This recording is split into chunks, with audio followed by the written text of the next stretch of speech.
wabarakatuh. Waalaikumsalam. Bismillah, alhamdulillah, wassalatu wassalamu ala rasulillah wa ala alihi wa ashabihi wa mawala. Wa inna asal hadis kitabullah wa khairul hadi hadi Muhammadin sallallahu alaihi wasallam wa khairul umur awsatuha wa syarrul umur muhdatsatuha wa kullu muhdatsatin bid'ah wa kullu bid'atin dhalalah wa kullu dhalalatin finnar. Bismillahirrahmanirrahim.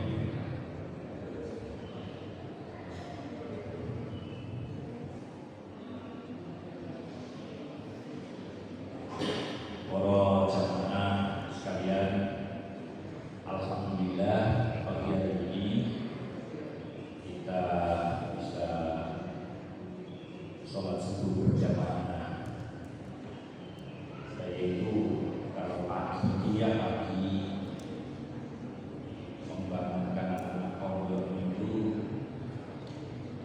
mulai jam 4:30, kadang ada itu baru sholat jam 5, lebih 5, kadang lebih 10, menunggu sampai anak-anak bangun lari-lari pokok tani.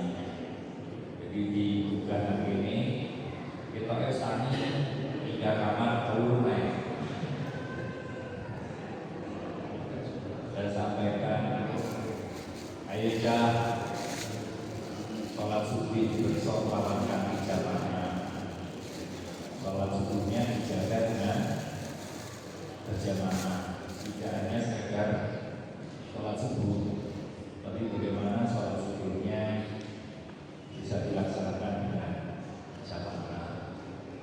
Karena memang luar biasa sholat subuh yang bisa kita lakukan dengan berjamaah. Pesannya Rasulullah, sing sapa wong sholat subuh lawan kami jamaah, maka kehidupan dunianya akan ditahan oleh Allah. Ini sering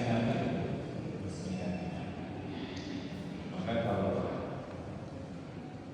ingin dunianya diamankan oleh Allah, maka jagalah sholat subuh dengan cara berjamaah. Dan alhamdulillah pagi hari ini kita sama-sama sholat subuh dan kemudian dilakukan dengan berjamaah. Lebih-lebih kemudian setelah jamaah kita berdoa. Bapak, Ibu, saudara-saudara sekalian, seluruh jamaah Sakinah, saya itu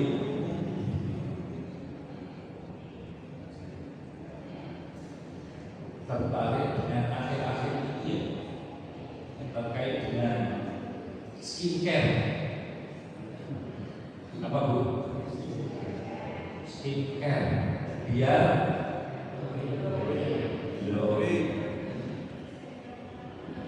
mahal ya, mahal. Sebenarnya Ibu, Bapak, Allah Subhanahu wa Ta'ala itu sudah memberikan skincare agar ini tidak hanya untuk putri saja, tapi juga putra. Melalui baginda Rasulullah SAW, Allah memberikan skincare yang terbaik.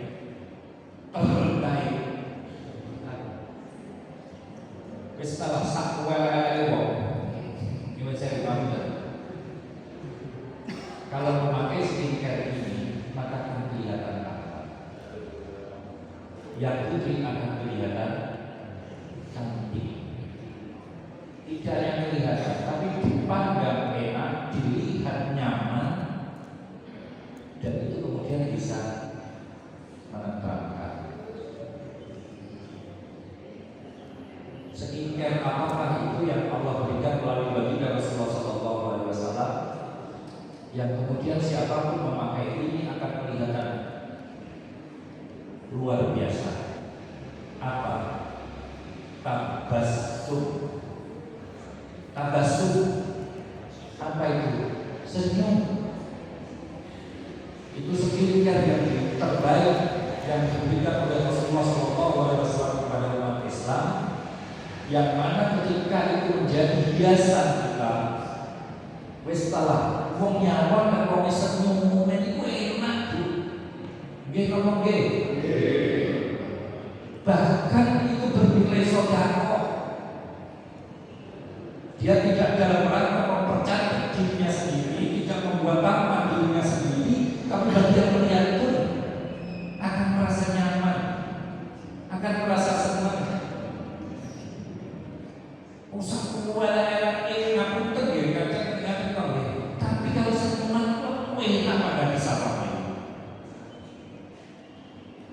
Itulah skincare yang Allah berikan melalui baginda Rasulullah SAW, yang siapapun bisa membelinya, tidak perlu membelinya. Siapapun bisa mendapatkan, bahkan itu bernilai ibadah karena at-tabasum itu adalah sedekah.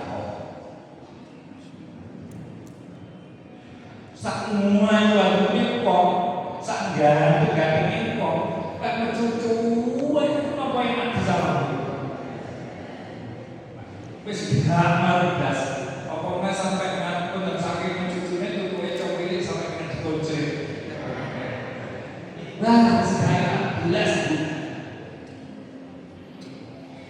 Transaksi bisa gagal karena cucu, tapi sebaliknya transaksi atau bentuk apapun bisa sukses karena skincare yang berupa senyuman.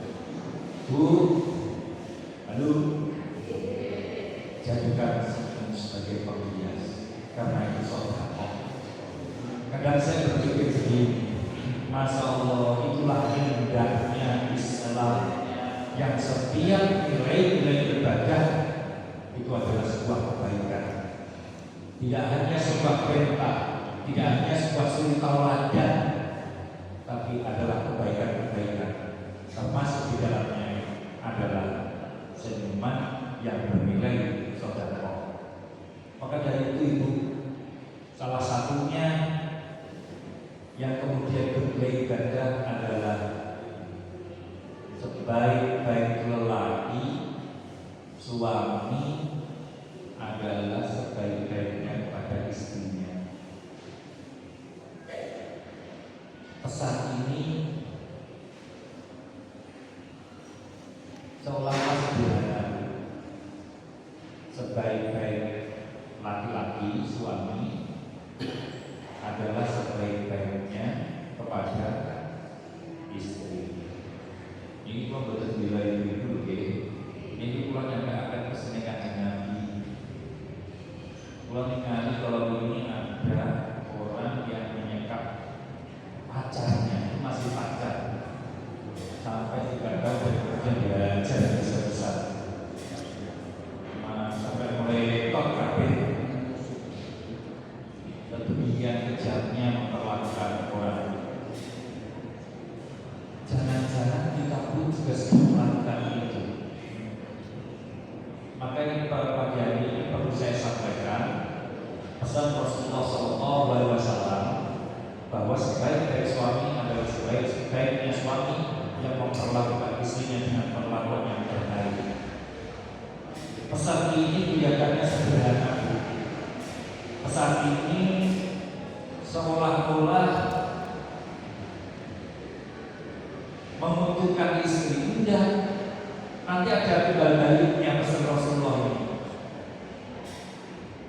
Mengapa pagi hari ini saya ingin menyampaikan pesan Rasulullah SAW terkait dengan perlakuan seorang suami kepada istrinya dengan perlakuan yang terbaik, menjadikan seorang laki-laki menjadi orang laki-laki yang terbaik di hadapan Allah Subhanahu wa Ta'ala. Kadang wong lanang iki ketok suwaban ketika berhadapan orang lain. Wah, karo wong liya niku wajar. Sabar. Menjadi sehingga kelihatan menjadi figur yang terbaik karena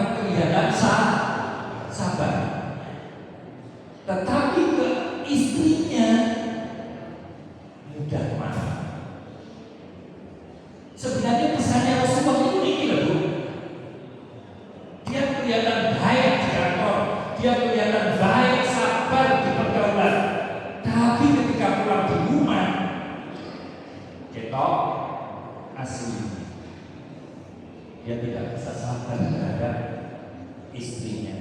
Maka kemudian Rasulullah menyampaikan ini karena begitu di hadapan teman-temannya, di lingkungannya dia menjadi orang yang sabar, tapi ketika di rumah yang orang lain tidak tahu ternyata dia pemarah kepada istrinya.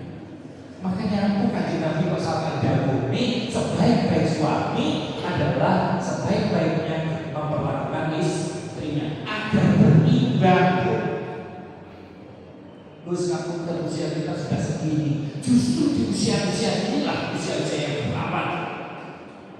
Ya seharusnya bagaimana rumah tangga itu, bagaimana karakter suami itu betul-betul api nang jobo, api nang jero.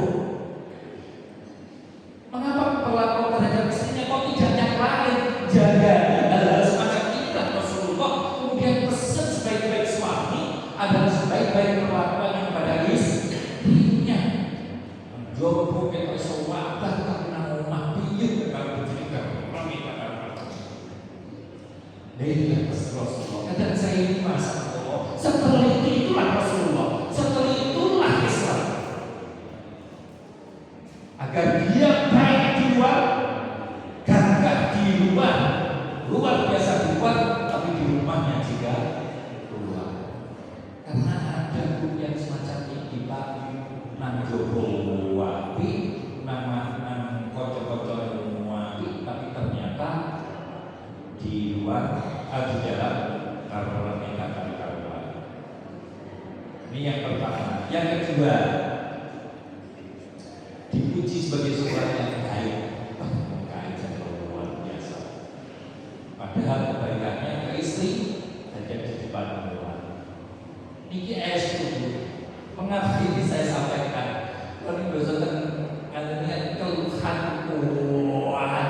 kuat. Menyelesaikan orang-orang yang bermasalah, rekan-rekan yang bermasalah di rumah tangga ini, masaknya rapi. Tapi ternyata perlakuan dia kepada istrinya tidak baik.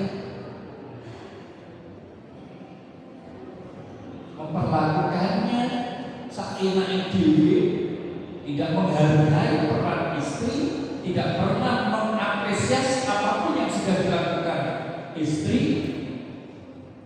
Itu omongan kesel karena malah itu uang 10 menit lah paling lagi jauh 10 menit kesediaannya ibu istrinya lagi berat Pak, berat. Bagaimana membersihkan rumah, menjaga rumah itu berat. Maka Rasulullah seperti itu dalam rangka agar perlakuan baik itu jangan hanya pada orang lain, tapi justru utamakan perlakuan baik pada istrinya, apalagi di usia-usia seperti ini, yang usia rentan, yang bagi ibu, para wanita yang ada di rumah, para istri yang ada di rumah perlu apresiasi juga kepada istrinya.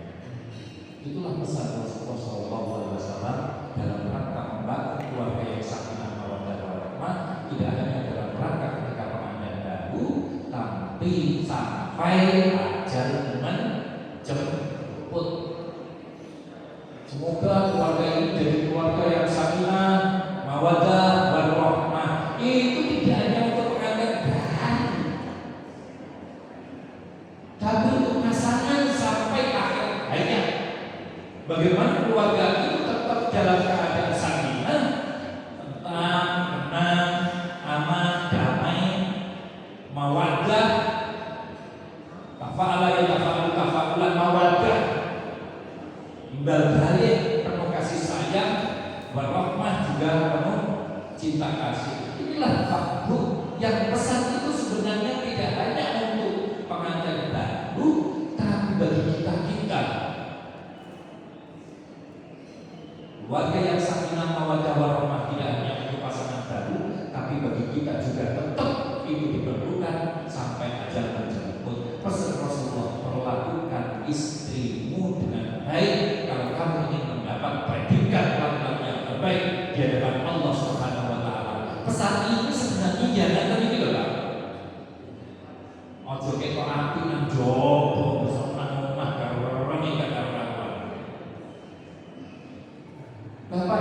saudara-saudara sekalian,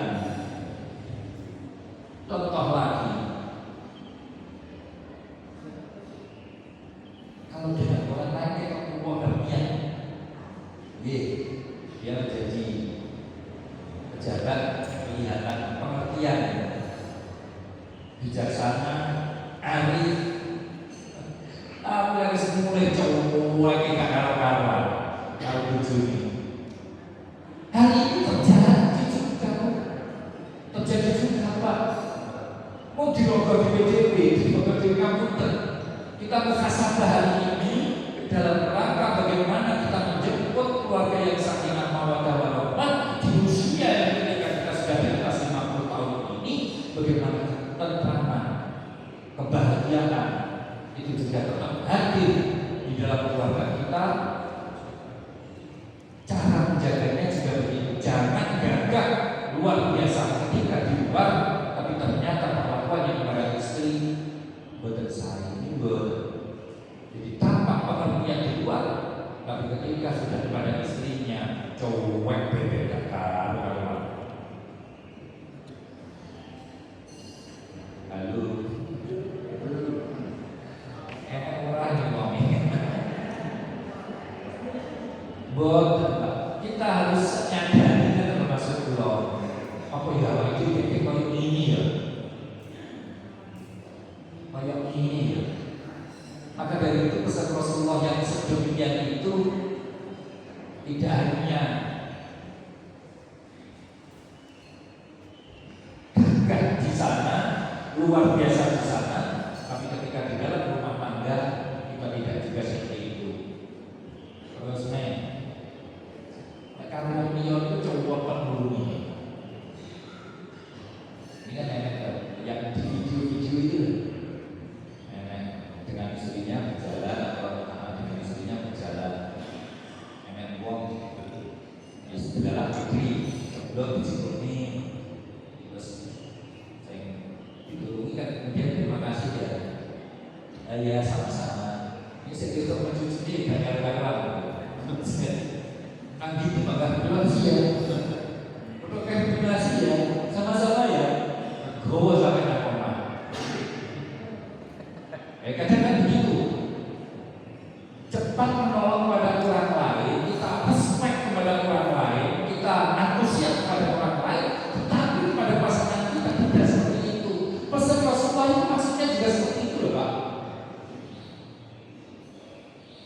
Jagani para suami, kita ini yang menjadi suami agar tetap memperlakukan yang luar biasa pada istri kita, pasangan kita, karena dialah Pak yang akan menjaga kita, karena dialah kita tidak zina, karena dialah kita tidak maksiat. Lalu basi dalam dalam ngaji dalam pengajian walilah. Ini kan bukan sana, ini pengajian dewasa. Tapi saya kalau sampai setiap kali selesai hubungan suami istri, beliau mesti memegang tangan istrinya, dicium dengan ucapan terima kasih.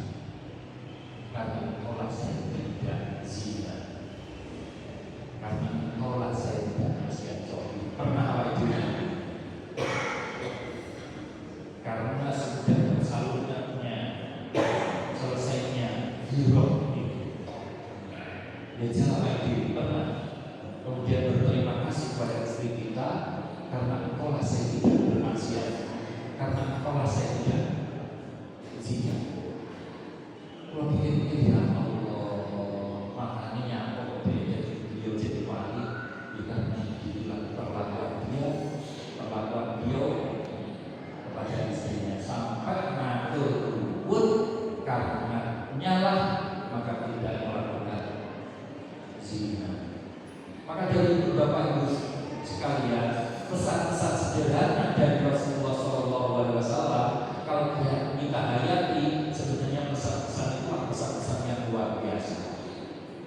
Pesan-pesan yang luar biasa, termasuk sopan sulipun ibu-ibu sekalian. Ketika Isra Mi'raj Rasulullah memperlihatkan bagaimana ahli neraka itu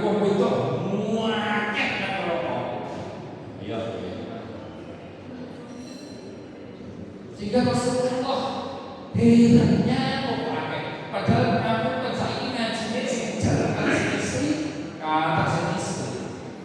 Tapi mengapa kemudian Rasulullah diperlihatkan? Ini digantikan saya, ini bukan saya.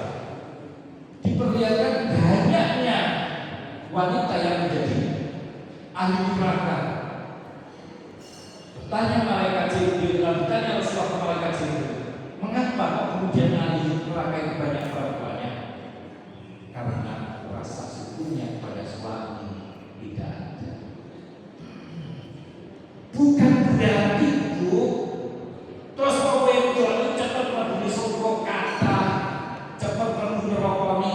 Boten, itu pesan kepada para wanita, pesan kepada para istri, untuk kemudian mengapa kemudian itu menjadi ahli neraka? Karena rasa syukurnya kepada suami tidak ada, rasa terima kasihnya tidak ada. Mafhum mukhalafahnya lek pengen mlebu surga dia apa? Kalau tidak menjadi ahli neraka dia apa? Apa matur syukur nang wong lah.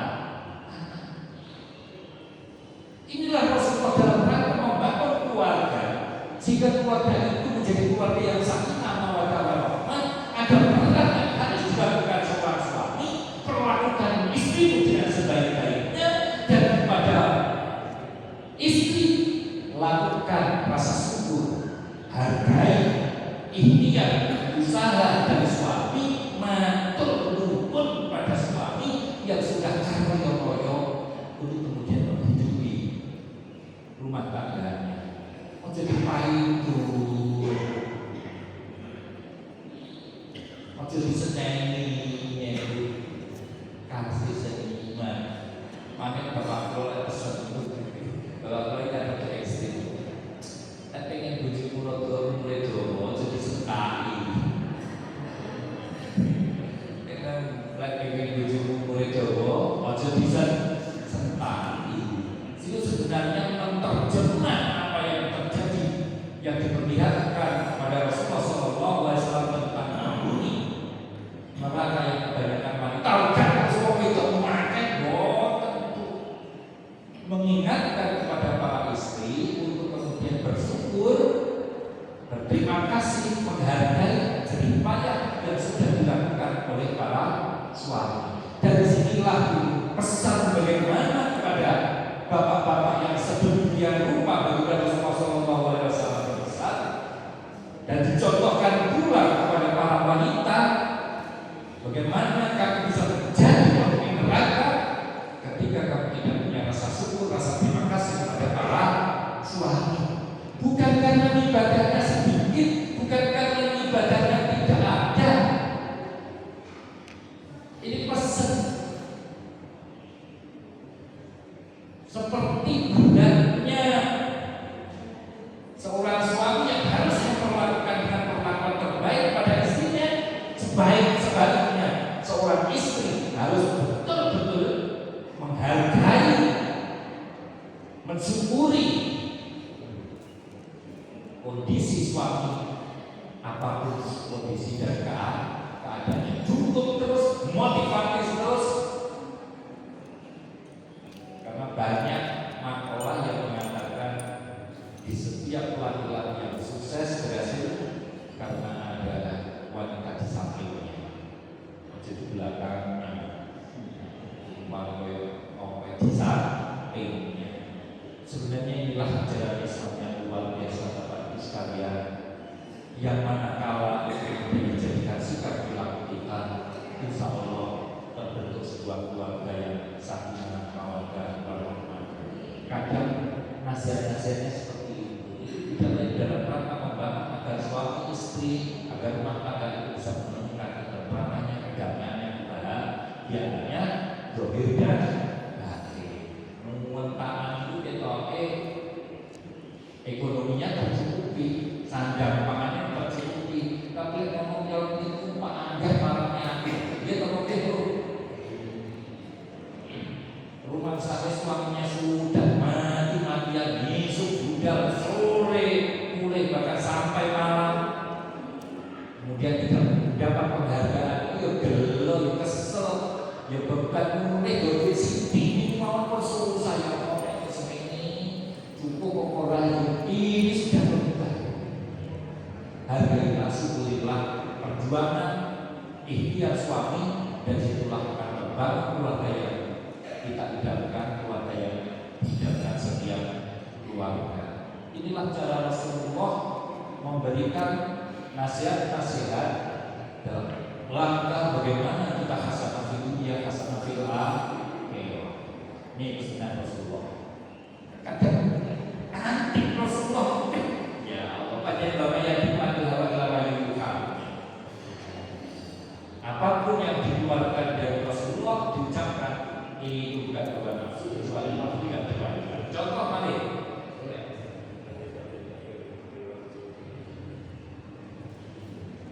Pesannya Rasulullah yang diriwayatkan saking dari Aisyah, malaikat Jibril itu mulai ketuk kanjeng Nabi, menteri kanjeng Nabi. Ini yang ditanyakan berarti bukan dong, ya Allah. Yang ditanyakan apa? Tetangganya Muhammad setiap kali ketemu Rasulullah tidak membahas ini, tidak menyampaikan ini, yang pertama kali ditanyakan setiap ketemu tonggomu ini mazalah Jibril yusini bil jannah. Mazalah orang kinsir selalu Jibril sapa malaikat Jibril yusini wasiat sapa malaikat Jibril ingsun bil jannah.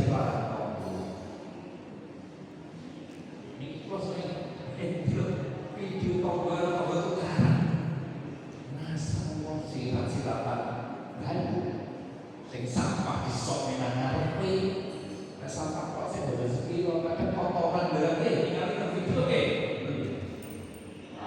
lebih somah tidak yo mepet sing siji tahun musik iya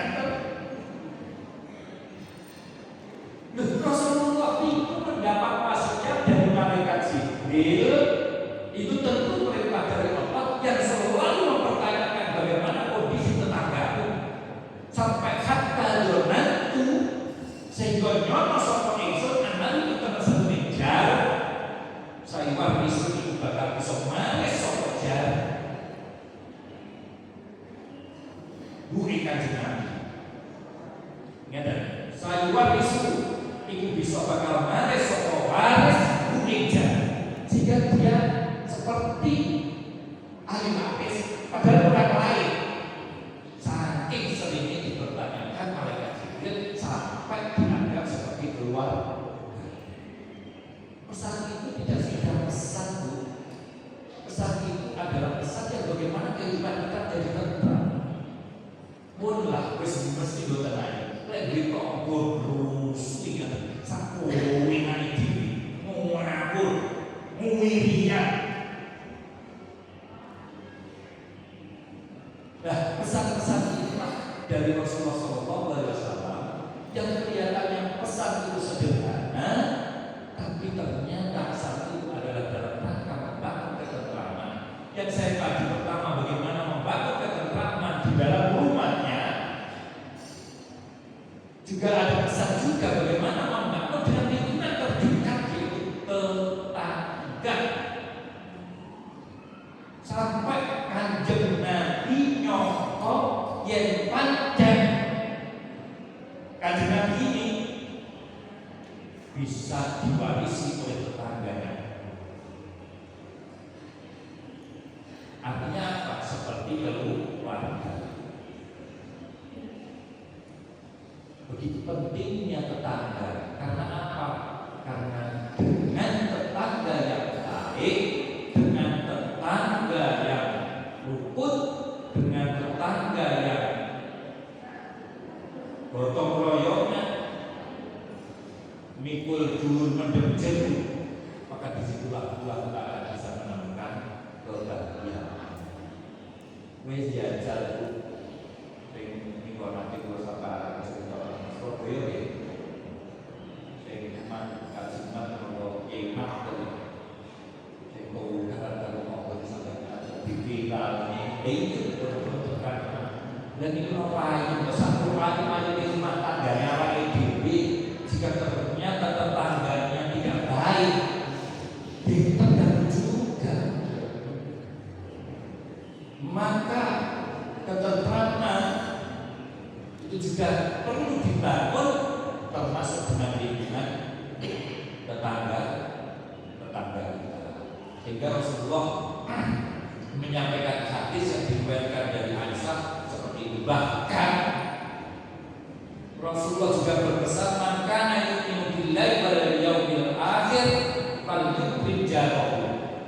Man utawi sing sapa wong lamun kana iku sapa man yu'minu iman sapa man billahi lawan Allah wal yaumil akhir kan akhir yaitu dina kiamat falyukrim maka muliakan sampai ketingkat muliakan. Karena apa? Rasulullah sampai berpesan bahwa kalau kamu menyatakan iman kepada Allah, kalau kamu menyatakan iman pada hari akhir, artinya kita sebagai orang yang mukmin, hal itu maka muliakan tetangga.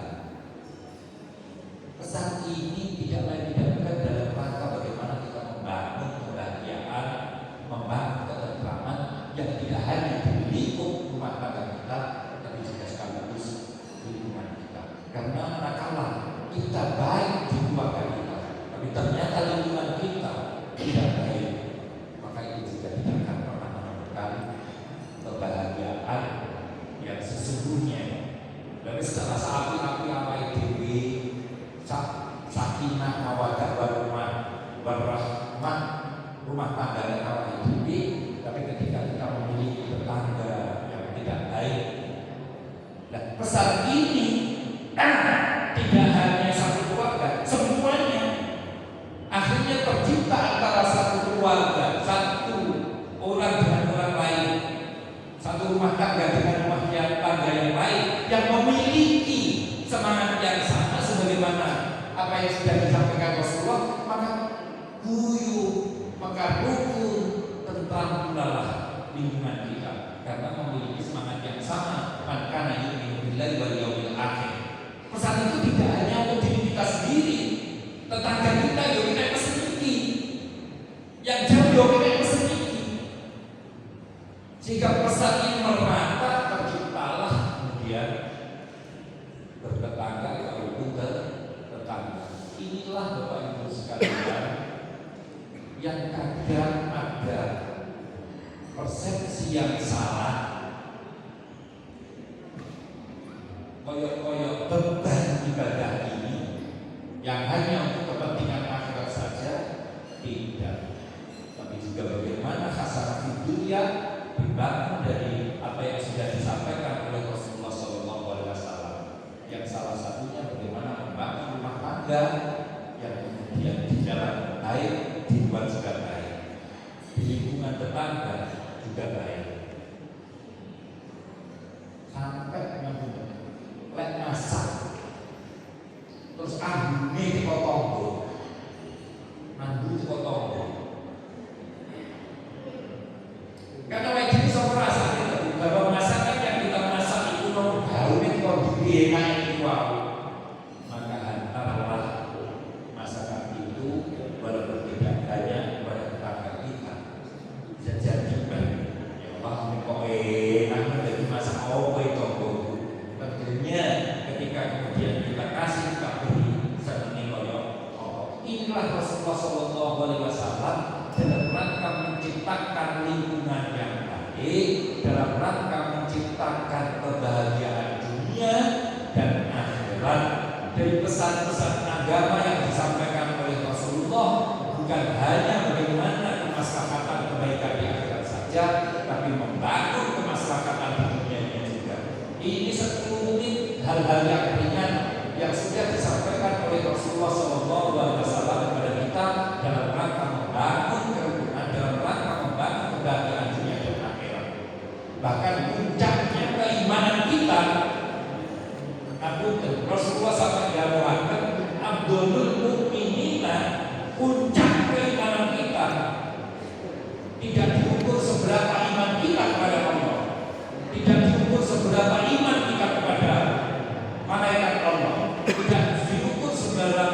iman kita kepada kitab-kitab Allah, kepada yaumil akhir. Tidak, tapi buah iman kita kepada Allah, buah kita iman kepada malaikat, buah kita kepada iman kepada kitab Allah, buah iman kepada qada-qadarnya Allah, takdirnya Allah, buah iman kita kepada hari akhir itu adalah ahsanul furqan, sebaik-baik dimengerti. Kalau iman kita belum melahirkan dimengerti yang baik, maka kita belum menuju puncak keimanan kita. Buah dari keimanan kita, wong nek level keimanan tinggi, maka tercermin dari sikap perilaku baik.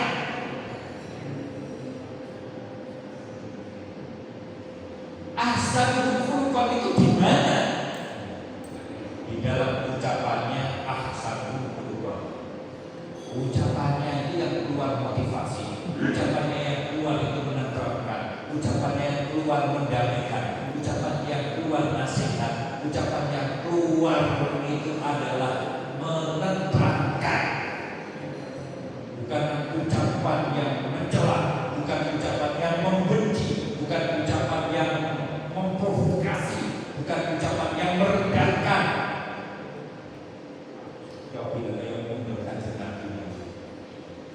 Jadi setiap apapun yang keluar itu nyenengi, tidak pernah mencaci, memaki, membuli.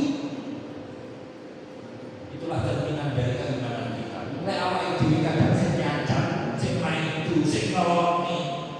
Keimanan kita belum menjadi keimanan yang puncak. Asal dulu di dalam sikap perilaku orang bukan adikku.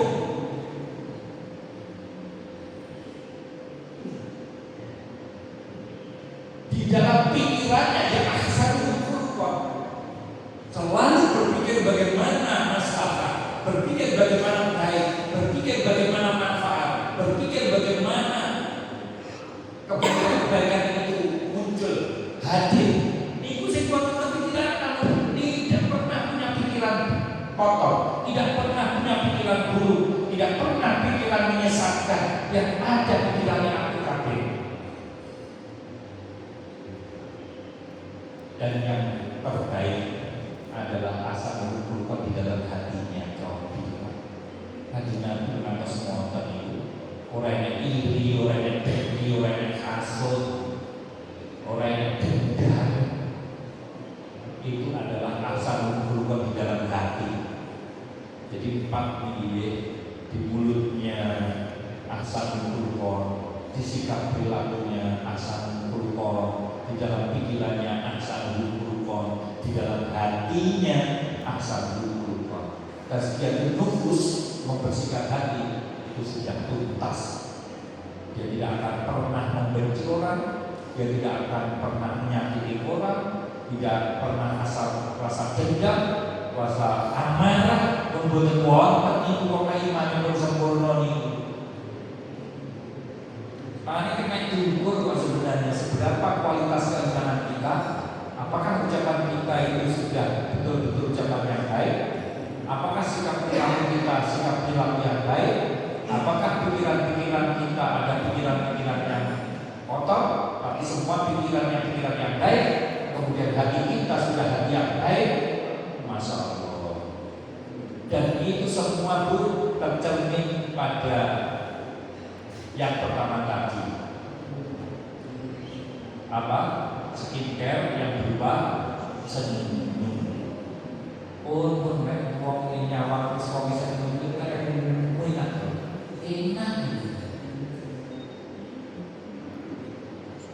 Inilah Bapak Ibu saudara-saudara sekalian, bahwa setiap apa yang dilakukan oleh Rasulullah itu tidak hanya kepentingan di akhirat. Islam tidak hanya berpikir tentang akhirat, tapi Islam dalam rangka membangun bagaimana dunia ini menjadi baik, dunia ini menjadi tentram, dunia ini menjadi aman, dunia ini menjadi membahagiakan. Makanya Rabbana atina fid dunya hasanah wa fil akhirati hasanah. dengan berbagai apa yang sudah dicontohkan oleh Rasulullah, disampaikan oleh Rasulullah, tidak lain tidak bukan di dalam rangka menciptakan hasanah di dunia, dalam rangka menciptakan hasanah di akhirat.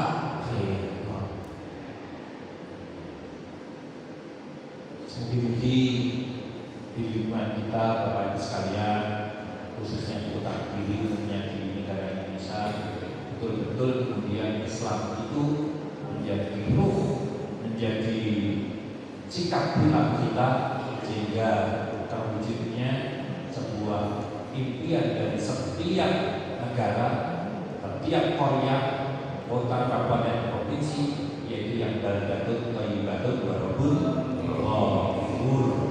khususnya di kota Kediri. Amin Allahumma amin. Mungkin yang saya sampaikan pada kesempatan ini, dan mohon maaf yang kemarin saya sekadung merencanakan tapi ternyata tidak bisa. Sekali lagi saya mohon maaf kalau tidak ada amanat yang sifatnya tidak bisa dibagi. Insya Allah selalu bisa hadir. Rupanya roman nawas ini. Maka tadi kan saya dalam sahabat, lebihnya saya mohon maaf yang sebesar-besarnya. Assalamualaikum warahmatullahi wabarakatuh. Waalaikumsalam warahmatullahi wabarakatuh. Sampaikan terima kasih pada Ustaz Kiai Haji Koyudin Toha Uskoid atas kajian pada akad pagi hari ini. Semoga kajian yang telah disampaikan akan menambah wawasan, hasanah keilmuan, dan menambah serta meningkatkan keimanan dan ketakwaan kita kepada Allah, dan dapat diimplementasikan dalam kehidupan kita sehari-hari.